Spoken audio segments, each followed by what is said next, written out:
El fin de semana se compartió una lectura para que puedas tener una base en cuanto a lo que vamos a trabajar el día de hoy, que es básicamente el virreinato del Perú en la parte número 2, ¿no?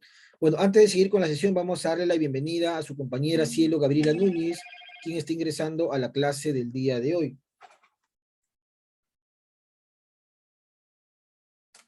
Muy bien, entonces tenemos en pantalla la semana número 3, el tema virreinato peruano. Bueno, antes de seguir con la clase, vamos a darle la bienvenida a su compañera Gabriela Campomane Huarcaya, quien está ingresando a la clase del día de hoy.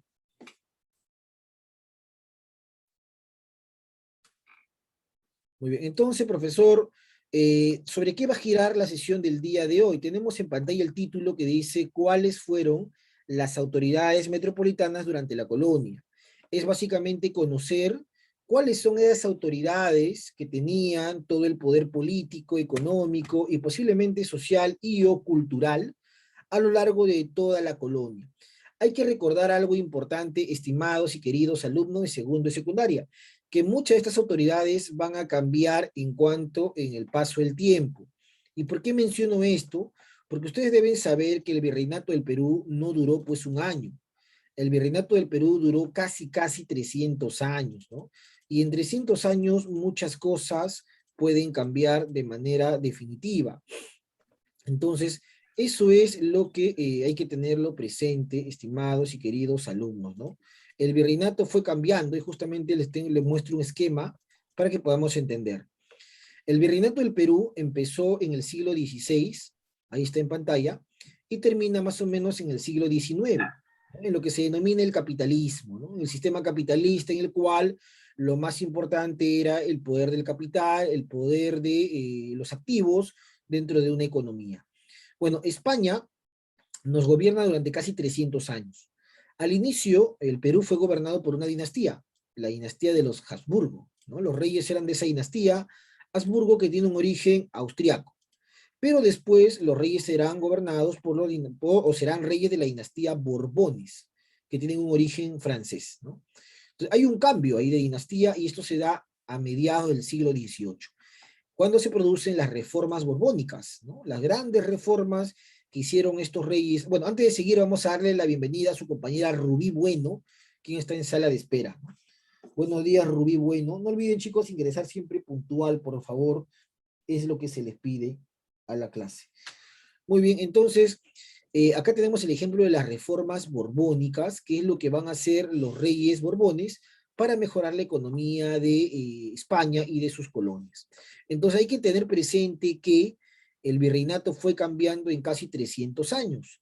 Por eso que estas autoridades también van a cambiar en su función y también en lo que perseguían como objetivo. Por lo tanto, ¿cuál es el título de la clase? ¿Cuáles fueron las autoridades metropolitanas durante la colonia? Se le va a llamar metropolitanas porque estas autoridades viven en España, ¿ya? Metropolitanas porque estas autoridades viven en España, es decir, casi estas autoridades no llegaron a América o a la colonia. ¿Y cuál es el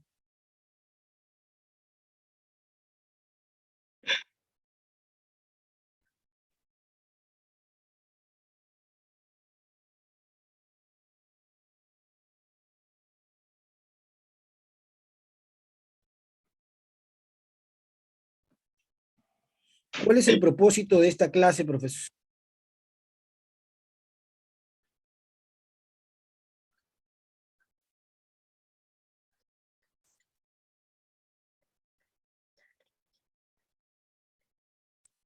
Bueno, el propósito para esta sesión es entender lo siguiente, ¿no? ¿Cuál es ese propósito, profe? Tenemos acá en pantalla, propósito de la clase. Identificar las funciones de las autoridades metropolitanas. ¿A qué se dedican estas autoridades? ¿Cuáles son sus funciones? Es básicamente lo que se pide. Bueno, para eso nos vamos rápidamente acá. Autoridades metropolitanas, vamos a conocerlas un poco. Tú de repente ya tienes alguna idea porque hemos dado una lectura y seguramente que si has seguido las indicaciones, has podido subrayar, detectar algunas ideas principales, y eso es lo que se va a trabajar el día de hoy. Bueno, vamos a ver acá entonces. Pregunta, ¿cuáles son esas tres autoridades metropolitanas básicamente? Estefano Castro. El rey, Consejo ¿Ok? de Indias. No te escuché bien. ¿Cómo? Ah, ¿se me escucha, profesor? ¿Se me escucha? Sí, sí, ahora sí, dime. Ya, el rey, Consejo de Indias, Casa de Contratación de Sevilla. Ya, muy bien. Esa sería, profesor Luis, la primera gran autoridad metropolitana, ¿no? La primera gran autoridad que tenía todo el poder. Y su compañero lo ha mencionado muy bien, punto Castro. Entonces, profesor, vamos a ir un poquito a conocer cada una de ellas, ¿no? Entonces tenemos acá el rey. Pregunta para cualquiera del salón. ¿Al rey quién lo elegía? Castro.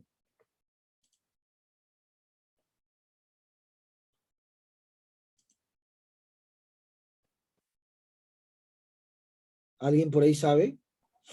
¿Los monarcas, Ma- profesor? ¿Los No, alguien. monarcas? No, a ver, ¿al rey quién lo elegía? ¿Quién elegía al rey? Cielo Gabriela.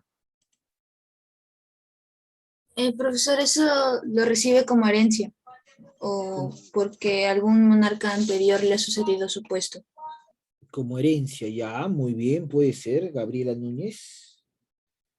Ya, a ver. Bueno, para responderles un poquito, el rey era elegido básicamente por Dios, ¿no? Eso era lo que decían los reyes, que su poder venía de Dios, que ellos representaban a Dios en la tierra, que ellos tenían sangre azul, que su autoridad era ilimitada y que nadie podía enfrentarse a ellos. Eso era la forma como ellos expresaban su voluntad al pueblo, ¿no?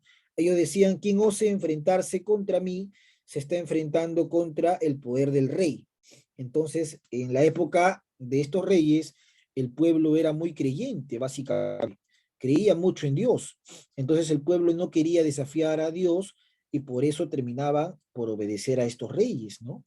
Que se hacían llamar prácticamente como si fueran los dioses en la tierra.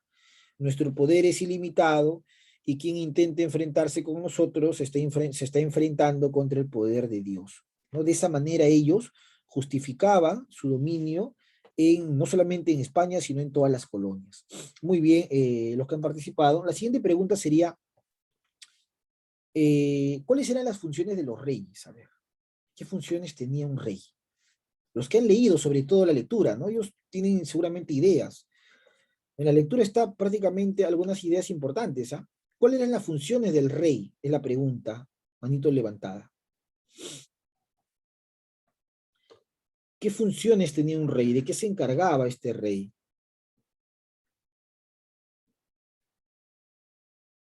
A ver por ahí. Profesor, ¿puedo contestar? Sí, levante la mano, no te preocupes. Adelante. La decisión final sobre cualquier asunto correspondiente a sus reinos la tenía el soberano. Ya, muy bien. Toda la decisión final la tenía el rey, eso es muy importante. ¿Qué más? ¿Qué más? ¿Qué más? ¿Alguien por ahí? ¿Alguien más? Lupita Paredes, te escuchamos, Lupita. Él tenía sus leyes que eran llamadas reales cédulas. Muy bien, Lupita, excelente, ¿no? Todo lo que el rey emitía se le conocía como una real cédula, por ejemplo, ¿no? Eso es una de las cosas interesantes que tenían estos reyes. Su poder era hereditario, ¿no? Es decir, si el rey fallecía, quien lo iba a heredar iba a ser su hijo, ¿no? Siempre el hijo varón, ¿ah? Porque había una ley que venía de la época medieval conocida como la ley sálica, en la cual una mujer no podía tomar el poder, ¿no? Definitivamente. Ahora, todo lo que el rey emitía se llama real cédula. Justamente por una real cédula se creó el virreinato del Perú, ¿no? Es lo que un rey emite, es lo que un rey va a decretar y que se debe cumplir tanto en España como en la colonia. Es lo que ha dicho su compañera Lupita Paredes. Bueno, a lo largo de la época que gobernaron los reyes en el Perú, hubieron dos dinastías que nos gobernaron. ¿Cuáles son esas dos dinastías? A ver, mano levantada o en el chat. ¿Cuáles son esas dos dinastías? Cubas, te escuchamos. Consejo de Indias y Casa de Contratación de Sevilla. No, dinastías, dos familias que gobernaron el Perú. Lupita Paredes. Hamburgo y Borbones. A ver, vamos a conocer si Lupita Paredes tiene razón o no. Muy bien, ¿no? Los Habsburgo y los Borbones, ¿no?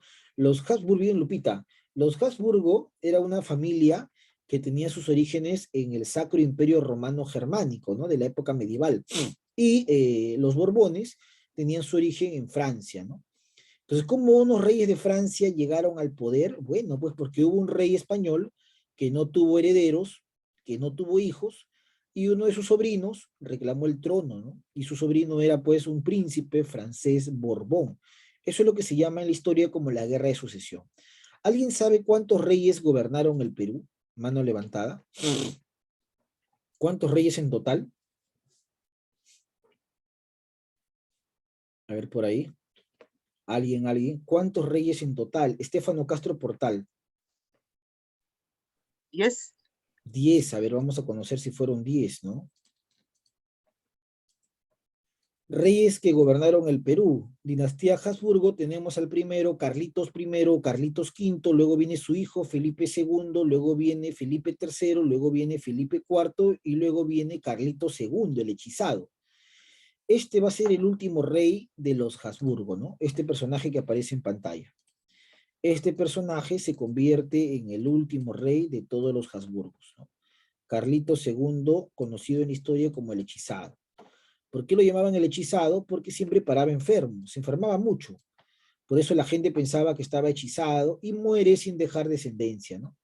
Entonces eran 5 reyes los Habsburgo, y luego a la muerte de Carlos II el hechizado aparecen los Borbones, ¿no? Siendo el primero de todos los reyes Felipe V, ¿ya? Felipe V, luego vendrá Carlos o Fernando VI, luego viene Carlos III, Carlos IV, y el último de todos vendría a ser Fernando VII el Deseado, ¿no? Ahí está. Entonces estos serán los reyes de la dinastía francesa. Pues Felipe V es el primero, Fernando VI, Carlos III, Carlos IV y Fernando VII el Deseado, ¿no? El famoso deseado Fernandito, ¿no? El último de los reyes que gobernó España mientras el Perú era colonia, ¿no? Porque ya cuando él gobernaba, el Perú logra su independencia. Muy bien, Castro, fueron efectivamente 10 los monarcas que gobernaron España y por ende también fueron reyes del Perú, ¿no? Sin lugar a dudas, el más recordado va a ser Carlos I, pues porque fue el primer rey que inició el gobierno de la colonia peruana, ¿no? Luego Carlos II fallece y luego vino Carlitos III, el rey que aplicó las reformas borbónicas más importantes a lo largo de todo el virreinato. Ahí está, estimados alumnos. Bueno, regresamos nuevamente a lo que estábamos presentando y tenemos acá el rey, ¿no? Entonces la figura del rey era muy importante para España y también para sus colonias, ¿no? El rey tenía siempre la última palabra, emitía reales cédulas, ¿no? Y a lo largo del virreinato fueron 10 reyes como te he mencionado. Bueno, vamos a seguir con las preguntas y ahora vamos a conocer a una autoridad que se encargaba de asesorar al rey, ¿no? La pregunta es, ¿qué autoridad asesoraba al rey? A ver, mano levantada. Estefano Castro, te escuchamos. Consejo de Indias. A ver, vamos a ver si es el Real y Supremo. Muy bien, Estefano Castro. Bueno, esto es la casa de contratación. Este es el que asesora, ¿ya? Ahí está. El que asesora es el Real y Supremo Consejo de Indias, ¿no? Ahí está. Pero antes de llegar a él, vamos a hablar de la casa de contratación de Sevilla, ¿no? Muy bien, Castro, punto. El órgano asesor del rey es el Consejo de Indias, pero hay un órgano comercial que se llama la Casa de Contratación de Sevilla. Obviamente tú ya sabes dónde quedan, ¿no? Porque dice Sevilla y Sevilla es España. Esta institución comercial se encargaba de todos los asuntos ligados a la economía entre España y sus colonias.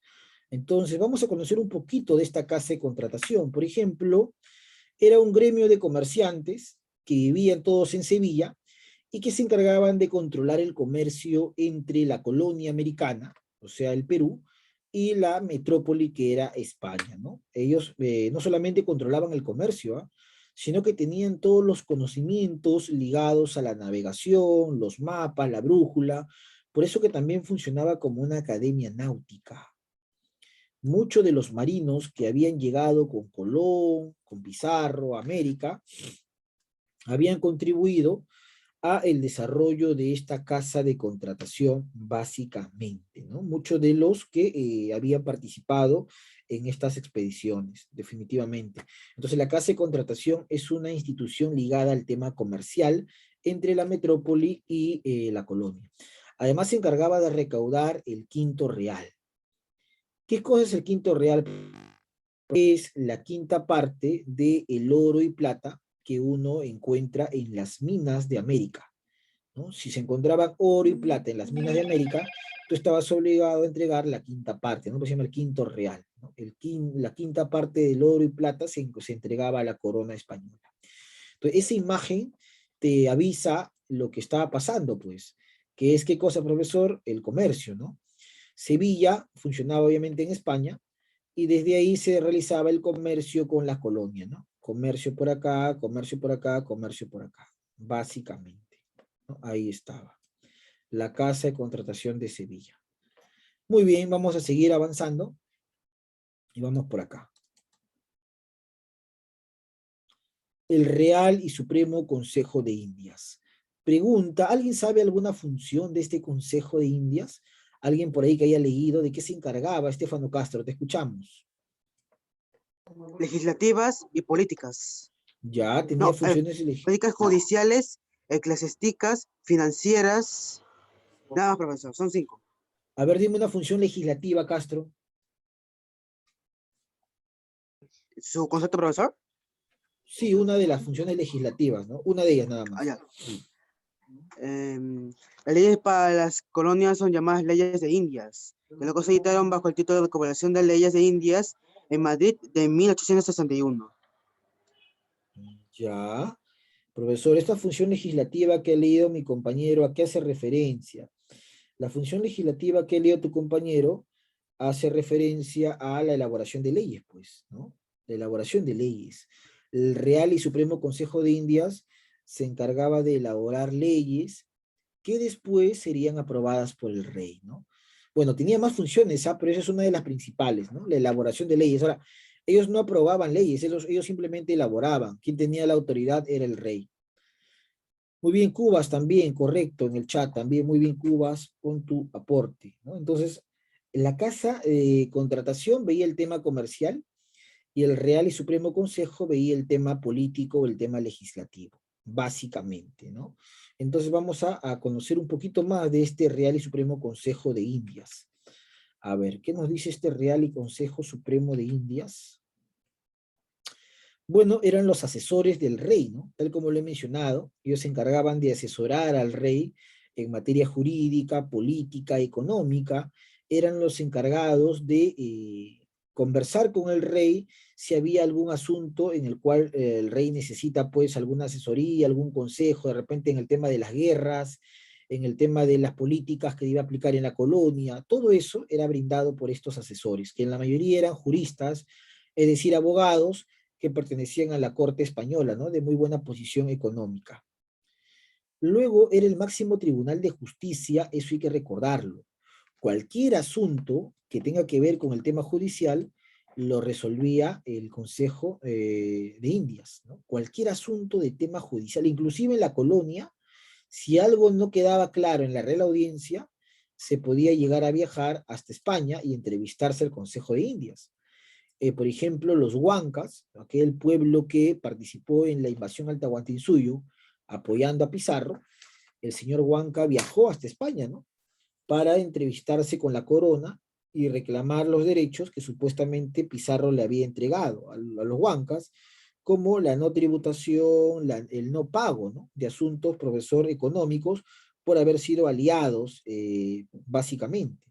Entonces, ese es el tema, estimados y queridos alumnos. Máximo Tribunal de Justicia. Luego tenemos que formulan leyes, como lo mencionó alguno de sus compañeros. Vamos a darle pase a Milady Calderón un momento, su compañera está ingresando a la sala. Muy bien. Entonces, formulan y sugieren leyes para la colonia, es otro de los elementos que lo hemos visto en cuanto al Consejo de Indias, ¿no? Ellos elaboran y formulan leyes. Luego también tenemos, profesor Luis, que ellos se encargan de proponer autoridades, eso es muy importante, ¿ah? Por ejemplo, los que iban a ser virreyes eran propuestos por el Consejo de Indias.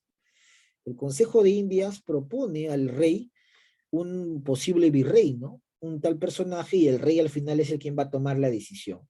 Entonces, otra de las funciones del Consejo de Indias es proponer autoridades, ¿no? Virreyes, visitadores, intendentes, todos los que llegaban a la colonia, ¿no? Bueno, envía visitadores que eran inspectores que se encargaban de velar por la buena administración en la colonia, se encargaban básicamente de supervisar la labor del virrey, ¿no? Y algo muy importante es el juicio de residencia. Pregunta, ¿alguien sabe el juicio de residencia a quién se le aplicaba? ¿A qué autoridad se le podía llevar a juicio el Consejo de Indias? A ver, te escucho, te leo. ¿A qué autoridad el Consejo de Indias podía llevar a juicio? De repente acusado de haber hecho una mala gestión, ¿no? A ver, te leo, te escucho.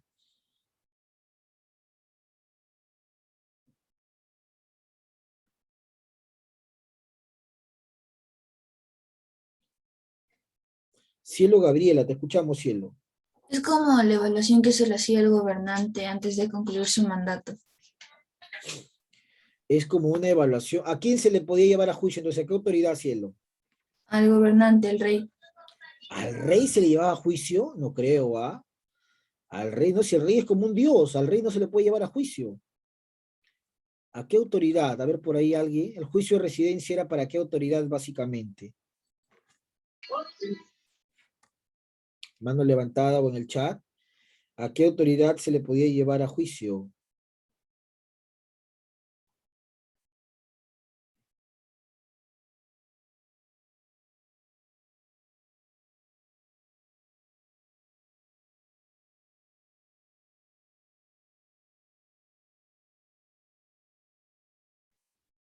A ver, en el chat me están escribiendo. A ver, a ver, vamos a ver por acá. Cielo Gabriela al gobernador. Bueno, el gobernador Cielo Gabriela tiene un nombre, ¿ah? Pregunta, ¿cómo se le llama a la máxima autoridad en la colonia? A ver por ahí. ¿Quién recuerda su nombre? La máxima autoridad en la colonia, ¿cómo se llama? ¿No? Es algo bien sencillo, chicos. A ver, ¿quién era la máxima autoridad en la colonia? El virrey, profesor. Muy bien, correcto, cielo, ¿no? El juicio de residencia era una forma de supervisar la labor del virrey, pues. Los virreyes tenían que gobernar de manera adecuada la colonia, porque si no podían sufrir estos juicios de residencia, ¿no? El virrey, ¿ya? El virrey entonces era la autoridad que podía sufrir esta forma de supervisión, ¿no? Los juicios de residencia, que tanto se menciona, y que se han aplicado a muchos virreyes, ¿no? Muchos virreyes sufrieron ese mecanismo porque se les acusó de haber hecho, pues, un mal gobierno o una mala gestión, ¿no? Muy bien, Núñez, correcto. En el chat también me escribe, a ver por acá. Muy bien, Cubas, así es, el virrey, pues. Es el virrey la autoridad que podía ser llevada a juicio. Bueno, tenemos por acá también algo más importante que vamos a ver por acá. A ver. Bueno, esto ya lo hemos visto, que son los reyes. Vamos a ver acá trabajando en clase. Te voy a dar 2 minutos para que puedas desarrollar estas preguntas y posteriormente voy a preguntar cuál es tu respuesta a esa interrogante, ¿no? 2 minutos trabajando todos y luego pregunto en cuanto a los orales.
Muy bien, a ver, vamos a empezar por acá. Pregunta número 1. ¿Cuáles fueron las autoridades metropolitanas? Mari Ramos, a ver, te escucho, Mari. El rey, Consejo de Indias y la Casa de Contratación de Sevilla. A ver, a ver, a ver, entonces tenemos acá, muy bien, ¿ah? El rey, la máxima autoridad, recuerda, emite todo lo que tiene que ver con reales cédulas, ¿no? Las famosas ordenanzas del rey, las nuevas leyes. El Supremo Consejo de Indias, el Real y Supremo Consejo, asesores del rey, elaboran leyes, proponen autoridades, ven el tema judicial, y la Casa de Contratación de Sevilla, conjunto de comerciantes que viven en España y que se encargaban de controlar y manejar el comercio entre ambas, entre la colonia y la metrópoli. Muy bien, Mario Ramos. Pregunta 2. ¿Qué institución se encargó del comercio de España con sus colonias? A ver, vamos a ver por acá. Cielo Gabriela, le escucho. La Casa de Contratación de Sevilla. Muy bien, Cielo. La Casa de Contratación de Sevilla. Excelente, Núñez. Pregunta, a ver qué tenemos por acá. Vamos a analizar otra pregunta. Pregunta número 3. ¿Cuántas dinastías fueron esas dinastías? A ver, por acá, Lupita Paredes. Le escucho, Lupita. Fueron dos y eran los Habsburgo y Borbones. Los ¿no? Los Habsburgo y Borbones. Excelente, muy bien. Muy bien, Lupita, punto. Pregunta 4. Nombra 3 funciones, 3 te piden, del Consejo de Indias. Estefano Castro, te escuchamos. Legislativas, políticas y judiciales. Ah, ya, muy bien. Entonces, elaborar leyes propone, bueno, una puede ser elaborar leyes legislativas, proponer autoridades y juicio de residencia, que es una función judicial, ¿no? Correcto, muy bien. Entonces, ahí estamos completando algunas de las preguntas de esta sesión de clase. Luego seguimos trabajando también en clase y tenemos acá algunas preguntas más. Me dicen, dinastía que gobernó España en el siglo XVII, ¿no? ¿Cuál será la dinastía que gobernó España en el siglo XVII? A ver, algún voluntario. Cielo Gabriela. Habsburgo, profesor. A ver, por acá. Muy bien, correcto, ¿no? La dinastía que gobernó España en el siglo XVII va a ser los Habsburgo. Muy bien, ya. Ahí está Cielo Gabriela. Punto para Núñez. Correcto. Luego tenemos rey que gobernó España y creó las leyes nuevas. ¿Qué rey creó las leyes nuevas? Sería la pregunta. A ver, Estefano Castro. Carlos I. Claro, Carlos I es uno de los reyes, muy bien, Castro, que va a gobernar España y va a crear las leyes nuevas, ¿no? Muy bien, vamos a darle la bienvenida a su compañera Brisel Bajonero, ¿ya? Vamos a darle la bienvenida, que está en sala de espera. Muy bien, en el chat también tengo la respuesta de Cubas. Muy bien, Príncipe, el alumno Príncipe y también Cubas en el chat están participando, ¿no? Muy bien, al alumno Príncipe, ¿no? Príncipe. Y la alumna Cubas. Príncipe, ¿tienes un hermano en cuarto de secundaria, Príncipe? No, profesor. Ah, ya, porque también hay un príncipe en cuarto. Pero bueno, a ver, entonces dice, bueno, acá vendría a ser Carlitos I o también llamado Carlitos V, ¿ya? Muy bien, ahí está. Siguiente pregunta es, institución metropolitana, ¿no? Si te dice metropolitana era porque ya sabes dónde vive, ¿ah? Metrópoli, que se encargaba de la elaboración de leyes para América, ¿no? Ellos elaboraban las leyes, ¿no? Que después tendrían que ser aprobadas por el rey de España. ¿Qué institución era esa que no vivía en América? No vivía, o sea, no sabía lo que pasaba en América, pero a pesar de eso elaboraba leyes. ¿Qué institución era?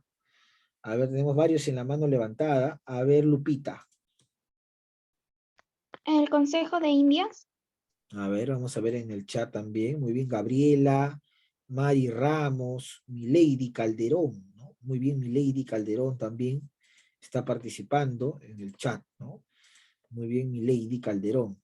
Pero ha puesto su nombre, ¿no? Milady Calderón, ahí está. Bueno, entonces vendría a ser muy bien acá el Consejo de Indias, pues, efectivamente, ¿no? El Consejo de Indias. Correcto, Lupita Paredes. Y vamos a ver también acá tenemos, un momento por favor. A ver un momento, tenemos acá. Dice autoridad metropolitana que designaba a los virreyes, ¿no? ¿Quién designaba a los virreyes, ¿no? ¿Quién decía, bueno, finalmente este virrey es el que va a ir a gobernar el Perú o va a ir a América? ¿Quién tenía ese poder de decisión? A ver, por acá vamos a preguntarle. A ver, Estefano. Real Audiencia. La Real Audiencia. Ya. A ver, Mari Ramos. Muy bien, Mari Ramos en el chat, ¿no? Quien decidía y designaba al virrey era el rey, pues, ¿no? El Consejo de Indias propone autoridades, pero finalmente quien decide qué autoridad va a ir y no va a ir es el rey, ¿ah? Recuerda, la máxima autoridad es el rey y él va a decidir quién o quiénes son los que van a ir finalmente a la colonia, en este caso España. Bueno, chicos, acá nos vamos a quedar por el momento. Cuídense mucho y que tengan un buen día. Un abrazo virtual. No olviden enviar su evidencia, por favor.